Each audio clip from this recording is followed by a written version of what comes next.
বাল্মীকি আশ্রমে রামচন্দ্র সীতাকে নির্বাসনে দিয়েছিল গর্ভবতী অবস্থায় 5 মাস। এইখানে লবকুশের জন্ম, এটা জন্মস্থান, আতুর ঘর বলা হয়। মা নিজ হাতে আগুন জ্বালিয়ে 2 ছেলে লবকুশকে গায়ে তাপ দিয়েছিল।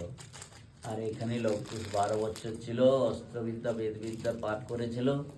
রামচন্দ্র অশ্বমেধ ঘোড়া ছেড়েছিলেন, সেই ঘোড়া নিয়ে তারা ঘোড়া বেঁধেছিল, সেই ঘোড়া নিয়ে পিতা পুত্রে এখানে অপরিচিত অবস্থায় যুদ্ধ হয়েছিল। যুদ্ধ করে লবকুশ তার পিতা রাম এবং কাকা লক্ষণ এবং সমস্ত সেনা সামন্তকে অচেতন করেছিলেন।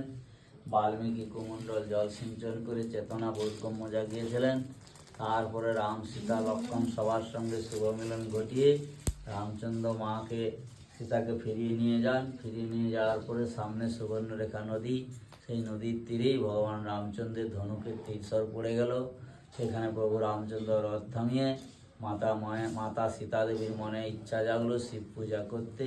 সুবর্ণরেখা নদীর বালি দিয়ে নিজ হাতে শিবলিঙ্গ স্থাপন করে পুজো করে নাম দিলেন রামেশ্বর। আর একটা রামেশ্বরম আছে তামিলনাড়ুতে, সেখানে ভগবান রামচন্দ্র যখন সাগরে সেতু বেঁধেছিলেন, আগে দেবাদিদেব মহাদেবের পুজো করেছিলেন, তার নাম সেতুবন্ধন রামেশ্বরম। এটা রামের ধনুকের তীরস্বর পড়ে রামেশ্বর। এই হলো বাল্মীকি রচিত রামায়ণ তপোবন। আমাদের ভারতবর্ষে 8-10টা তপোবন আছে।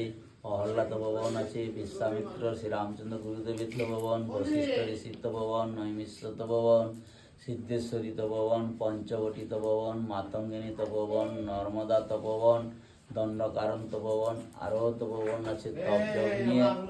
এই তপোবন রামায়ণ রচিত আজ থেকে 10-12 হাজার বছর আগের ঘটনা। মনের বিশ্বাসে যে রামচরিত্র ভালোবাসে তার বিশ্বাসে সত্য। আর অনেকেই ভাবতে থাকে কল্পনা গল্প, এতে বিবাদ বিচ্ছেদ হওয়ার কোনো প্রশ্ন নাই। এই হলো তপোবনের খেলা। ধন্যবাদ।